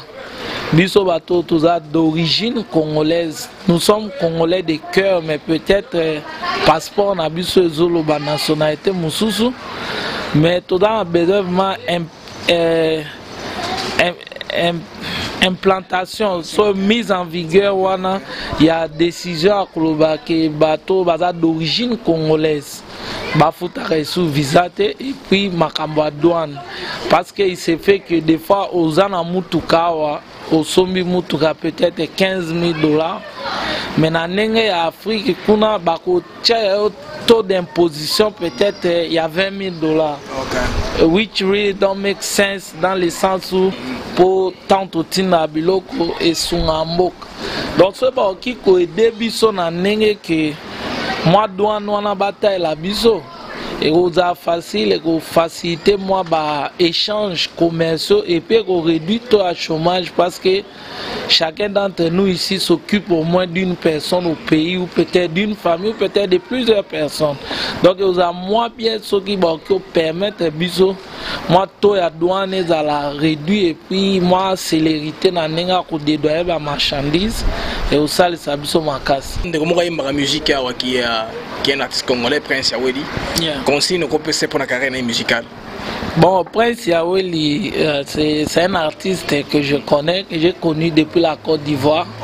On a parlé de la culture avec Erickson, les Zoulous, DJ Belé à Côte d'Ivoire, donc Tozara Kuna, la série, la musique, la Douk Sagazo Régné. Et après ça, il a poursuivi son bonhomme de chemin, Dieu faisant paix, et ça, il est tout aux États-Unis. Donc, on a encouragé Makasi à l'andarève naïe. L'artiste, c'est pas une vie facile. C'est parsemé d'embûches, mais la différence entre bateau balingara kusala, ceux qui veulent les choses et ceux qui ont ce qu'ils veulent, c'est que ceux qui ont ce qu'ils veulent font ce qu'ils doivent faire pour avoir ce qu'ils veulent. Je m'excuse, moi français, mais Yaweli, on peut se conseiller qu'à l'andela carrière naïe et de faire ce qu'il a à faire pour parvenir à un niveau oye à Monique. Aligné à Koma. Ce n'est pas facile. Batutu Babandara quelque part. Même le plus grand voyage commence par un premier pas. Donc, Natera, encouragement Makasi à évoluer. Et puis, bonne chance quoi, dans la carrière. Il y a ton aussi dans Siko, parce que Congo pour moi est très suivi. Yeah, bon, Bambote Nangai et Ke Namabele, Bala Tuya Bandal, Bandal. En général, Babi c'est Paris, donc Balati à Paris, Panama, Banda, Massara Céléo, Massara Tchotcholi en Hollande, il y a des affaires à Paris, et ma tante, ma oncle, Talara, ma famille Bazaï Belé, donc Bambo Théâtre, sans oublier, puis petit frère propre Langaï, Alèche, artiste, à Rapaka. Et puis bon aussi mon petit Matika Songo. Félicitations à Ena Moussa, donc c'est ça quoi. Merci à toi. Merci à toi Ndeko. Toujours dans le cadre de notre micro-baladeur, nous venons d'avoir notre confrère qui va s'exprimer. Ndeko, bonjour. Oh, bonjour papa. Comment on est? Comment on a Franklin Chabani? Oh, Franklin Chabani, finalement, on a Franklin Chabani. En tout cas, finalement, on vient de se rencontrer. Dans le point de vue par rapport à la vie de la communauté congolaise à Houston. Pour nous qui est aux doyens. Ah oui, effectivement, vie à Houston, au moni. Mais partout où bavandaka place bavandi lisanga kokoso ezanga te. Donc ba kokoso na soto bito bana kobimisa ngo siko to kota na muzindo e kolia mwata. Mais en général en réalité en tout cas vieza ngo kitoko ça va quand même. Malgré makambo famille to suki sango na famille.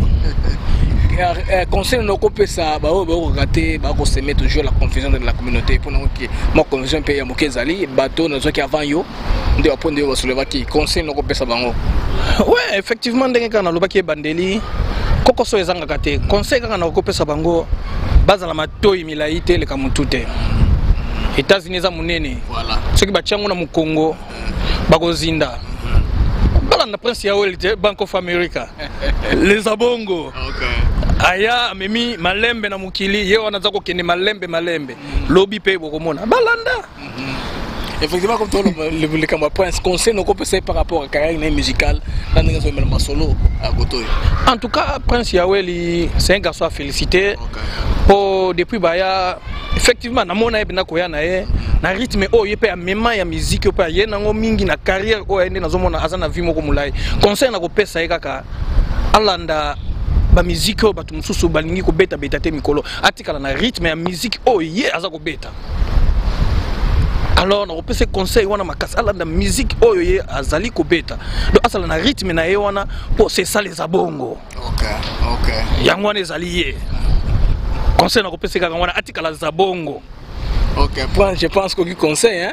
En tout cas, on s'est appelé à trop, moi, Bambo, TP, Sabandeko, la famille partout en Europe, pour Congo Promo. En tout cas, c'est le site le plus visité actuellement dans le cadre de Congo, la diaspora, puis dans le cadre de Congo. Puis Bambo, sûrement Brozongo. Oui, en tout cas, on a repéré Sambote na Batunyoso, partout Bazali, précisément on a repéré Sambote na famille Shabani, famille Yaweli, et puis on a repéré Sambote Nyoso na famille Nanga na Kisasa, famille Nangai, et puis il y a des Congolais, Nyoso partout dans le monde entier. On a repéré Sambote Mingi na Christelle Mansanga.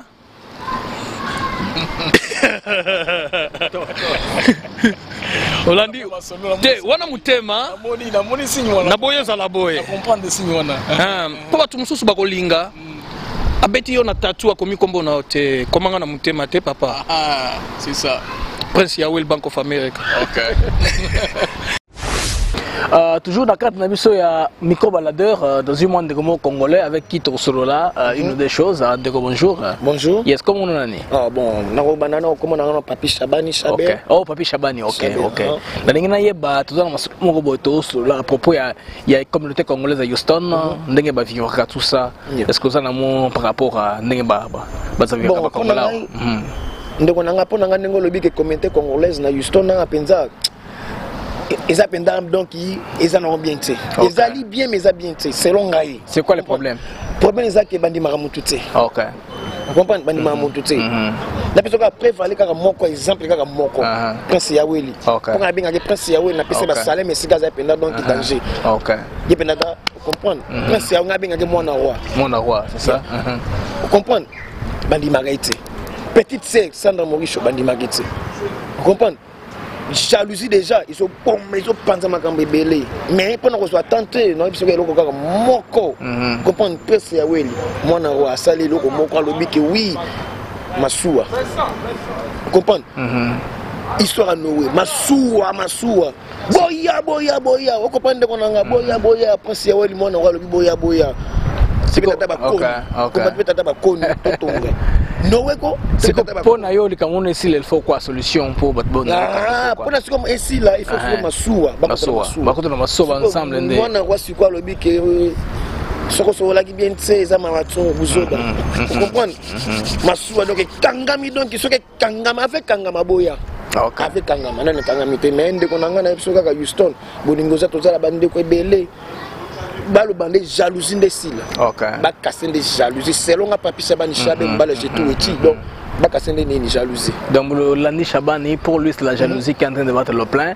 Il faut qu'on là ils sont battre la jalousie. En tout cas un mot de la fin PP ça ba salutation à bateau à travers le monde pour Congo pour moi c'est là c'est un cas suivi qui a très suivi. Bon, on a peine suite à la ni moi la fin na le bagala qui Prince Yaweli moi na roi. Yeah. Après Simbote puis no. Yes, artiste nous on a histoire quoi. Maître Kokina na pesi ba salam famille nanga famille Shabani na kini Mireille Shabani, Moni Shabani na bosanité maître les grands judoka.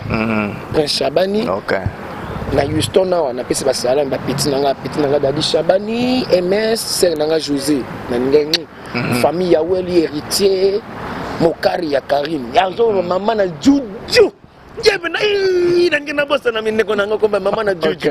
Yana Mokari ya pena ba bisou. Vous comprenez? Moi si na ngai j'ai tout betina bakini nzamba zala na ye. OK.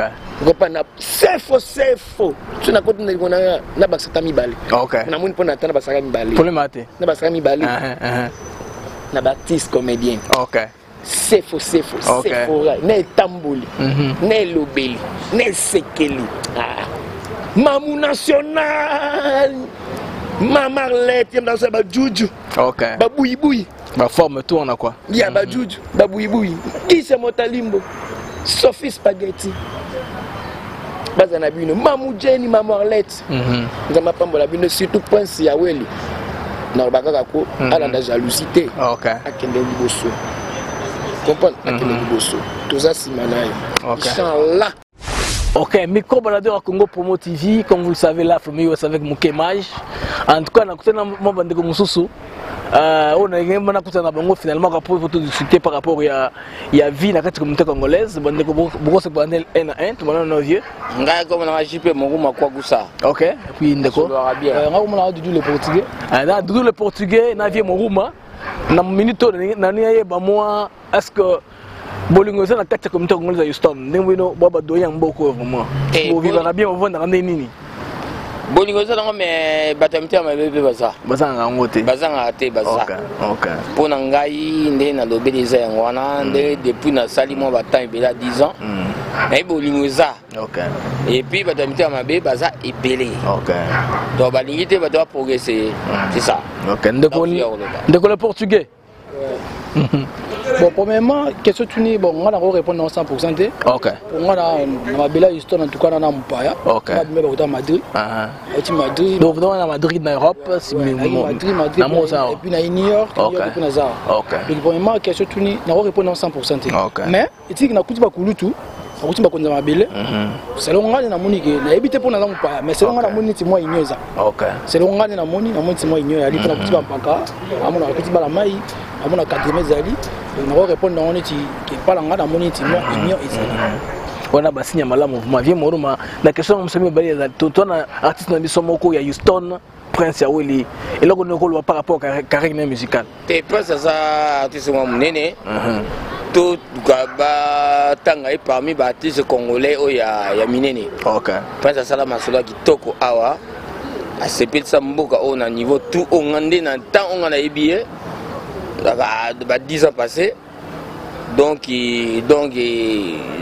moi écoute dans beaucoup des athées donc il y a ça là masolo kitoko mais et autres c'est biso to appuyer OK beaucoup tout ça to yo mo lobby oh ba to beti maboko pa JB piana to Werason to Fali Poupa to petit mususu wana na nifere les petit prince oza awa Yaweli to ta musique loko ba vie na wana to ba kulut na yo na musique donc soki pesa ngi ke ko appuyer fuko tia maboko mutakangele maboko aza te bo pesa chance wana aza loko ba Fali ya lobi donc je pense que depuis yo ceux qui moi basolo za bongo dans ce prince oui ouais na yoka ibalaka ke omoni mboka la mboka ya ba continent OK levé beaucoup la lobaki mboka la mboka ya ba continent donc na kata mabera ta Houston to yi ke prince mtata msema solo wa solo ndule de yemda kingi mabele bon so bato babila ke yemda kingi mabele c'est ça, ça va déjà.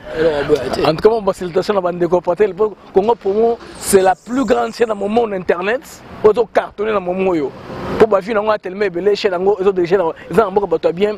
Toi, le patron Raf Ngindou à Boston, directeur technique à programme, propriétaire à Congo Promo. Donc, moi, salutation à Bandeko. Na banana liboso na Raf Ngindou. OK. Boston Boston, bambo de belé. Na peso bambo de belé. OK. Merci na chaîne na yo, natala ngo chaque fois Congo Promo. Na sepi na peso bambo de belé, na peso bambo de belé pa bandeko oya ngamo propre nanu. To botama papa mo maman moko, c'est monsieur Moruma dans Bruxelles. Radio Moruma na Cologne Allemagne. Grand frère na en Allemagne, Joe Pat Moruma. Et puis petit frère propre, grand combattant, Waning Allemagne, Gabi Katumbai. Gabi Katumbai, ils ont un pas vieux. Parce que aux Amoussala, ils sont en Mboka, ils sont alors sur notre côte na terrain, awa, tous ans petit nabso Chabani, papi Chabani Azali, Bambo te belé Dadi Chabani Azali, Masanga Franklin, grand frère na Bango Chabani Azali, Bambo te belé Balimpo, Bambo te belé. Totali Masanga mo na bossa na te Yangiama Kano de Kano. Bambo te belé. Je m'excuse. Tali ba massa mususu be Bambo te belé bana biso ba viena biso vieux Lidjo na bossa na te Bambo te belé. Nathalie na Masanga na Kokila. Bruno Bambo te belé. Jacou Lutumba Bambo te belé. Malgré que je suis belé, Bambo te belé. C'est faux. Ah, ah mon théâtre petit na bossa na hotel yo bigaka na kat Sephora ambote belé na bossa te boira nganga pe na zongselio libanga na yo OK ambote belé jibe kwa kusa moruma yeyo prince ya ba prince ya weli yo moko kolo masolo kata mboko na musique ya yo kuté leki à tout au salanga plaisir tant on est dit ça et puis famille no mobimba ya weli bambote belé papa sœur na biso ma petite sœur, ma petit frère, Yawili, tout famille, mon mambo te belé. Ok, Ndeko, avant tout Kabona. Moi, on dérobe Ndeko à travers le monde. Moi, bisous quoi. Autant à Congo Promo quoi. Bon, la piscine a bisous, félicitations à trop dans Congo Promo. Il y a la surprise. Non, oui, en tout cas, de ces belles trop. Nous avons pas mon émission. Bon, bisous, on est à Madrid. Espagne. La chérie à Morengo à Madrid. Bisous trop et puis na bossa inte à monter ma Julia à Luanda. Taba petit en tout cas. Bisous trop et puis tout le monde quoi. Baya tout baya belé à Jobu. Baya Jobu. Et c'est bien que qu'est-ce tête na zoya. Boye ba na zoya quoi. Baya Times Square baya yo ville wana. Baya Jobu baya yo ville. Te ngalo mingi baya Berea. Berea OK. Baya Berea va faire la coup de bampaka. Oui, bah, petit mino, le portugais Zoya. Et puis, on a Canada, un passeport américain, quoi. Ok. Bisous. Oh. Ok, en tout cas, merci à ces peli. Mon image, na idée aux yeux, en tout cas, ils ont bien. Bon, moi, personnellement, vraiment, naïf de son rôle, pour mes agas, pour moi, la rôle, qu'ils ont pour moi, conseil, quoi. Bon, et là, ils ont base, ils ont pour moi, conseil. Tout le monde, na biso, vraiment, ils ont bien mingi, puisque.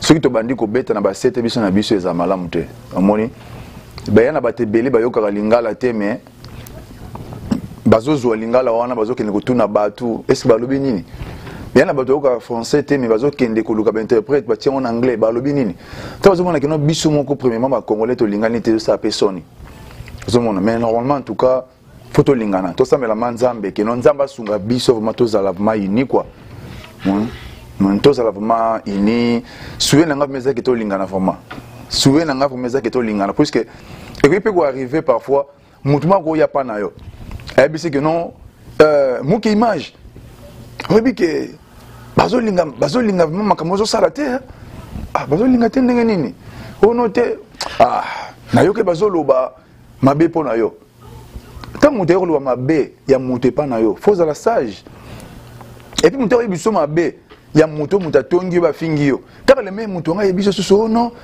moni ente la fingi yo atongi yo mais bomba ngawa otanga komo na ngate bulemba la moke moto wana za songi yemta créer ba bloc wana mais moto o e ko tonga moto pa moninga exemple nga na fani ka boyo non moto moka yo non moni moke image ayina mo orgueil mo na Houston moni ke des afos moni ke photo lika tout ça que to casser moto wana te ils ont idée na etika ki abima na ndenge ya bien ubi muki image a lobi lo komokeza ya mabe ko sani na ko benga mutu wana ya fandi bi kenbo ngai ndenge lo yi mutu wana tamba ya ko tonga mutu wana réaction ezala nini po no nga na bisa ke vérité ke no biloko no so beleza yango te no yebisa mutu wana de préférence même mutu lobi mabe benga mutu wana fandi se benga pe mutu atonga ki wana fandi si obi ke no intela lobi boy ceux qui biloko wana zo salema na communauté na biso au moins la songi ezalate mabe ko zalate à moins toza quand même communauté moko o ezaki non excuse les ba nigériens ba camerounais baza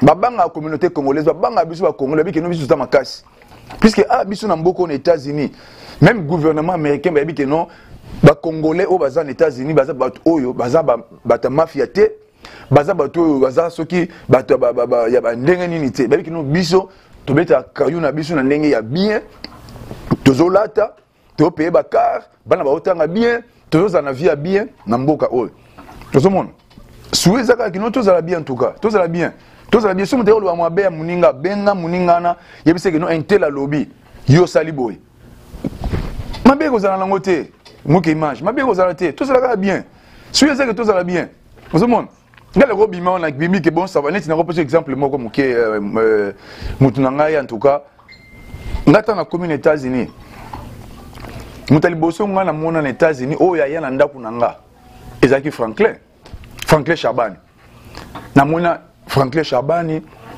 ndeko nanga congolais quinoa bon son abi quinoa mabi puisque bato musu alinga to ko ba quinoa o ezara bien te mais ndeko nanga congolais ayoki ke ngana ye aye na ndako nanga to fandi to zalaka ensemble na bana na ngai famille na ngai mwasi na nga to za bien bisu to ensemble na papa Franklin si le to za bien na papa Franklin mon na respectaka ye na ndenge ngo ngana yebi nazala mukolo na ye azala mukolo na nga me mutu na mutu ayebi ke no o aza mukolo aza lek fo respect ça réciproque et aka te ke no o sala ba biloko mo papa ke ko déranger bato mitu ke ono ba lobaki basala ki boy ozomona ke eza malamu te en tout cas on a ebisi eza malamu te ça quand même na ça pena soni prévenir que no ebisi lokola bato azoloba lelo ke o ba combattre o bundela mboka bo kaka parmi ba groupe wana lelo na biso ki ba komi diviser Pardé, pour l'année, parce que vous avez un bongo, et comme il boye, comme il boye, pour l'année, tu l'inganité. Et ça la bongo. Et ça la nyonso. Tu as dit qu'ango, tout le monde a besoin de bongo et belé va couper le lot. Mon problème, c'est que tu préparer une zéro, n'habite chemin, n'habite à la bien, puisque fitir est à flou. Ceux qui m'ont dit que les lois hier, net yoso ça et l'eau que non, mouke image. Tu as soutenir yo. Et ça premièrement la prière. Prière c'est très important. Mon prière c'est très important. Je ça na prière puisque comme les gens bombo ka o toujours lia toujours mela to sakana to la mi tuka toujours là to sepela. Mais to raisonner bien. Place to en Afrique, to sala ba gêner prière pour to comme na mboka oyo. To sala ba gêner prière. Lelo poto comme na mboka oyo. Mais le so moninga c'est lo comme la faut te soutenir hier. Tout le monde, faut te soutenir baninga. Union fait la force. Tout le monde, faut te soutenir baninga tous avant ini. Et l'on a aussi avant la biso, tous à la ini. Pardon papa, nanga batelo mo muki asuka. Na kendaka Dallas, na tamala na ba été belé. Surtout na Dallas na 0 mètre na biso na Texas. Mais Dallas baza ini na koba ko leka biso na Houston. Na koloba. So biso na Houston to biso na Houston eza munene ko leka Dallas mon frère. So mana Dallas na Houston to yokani bien na Houston. Tout ça va te bien na Houston ko za kino oya chia to selo comme malamu. Ba tu vas belé. Net mutu lokwa net ba JP bazali awo. So de fois lokwa na ba JP. Ba vie ba JP nani na bosa na komona mboka. JP Muruma. Tu as ba JP awo. Tu as ba vie Lijo. Tu as ba sage baza awo. Lokwa ba papa ya Weli, ba papa Shabani, ba président na biso ya communauté congolaise papa Mwanza, tu as ba vie Denis, tu as ba papa Jean, tu as ba tebele. Moni, to ko sai loko moko eza bien to fandi to sangisi ba to yokani bien awo. E ko za malamu eza ka te kino mutakufi au fait non makameze be to ko sangana biso na biso to salisana vraiment na to senga bana communauté to sangana e ozala kitoko mingi vraiment muke image. OK, merci.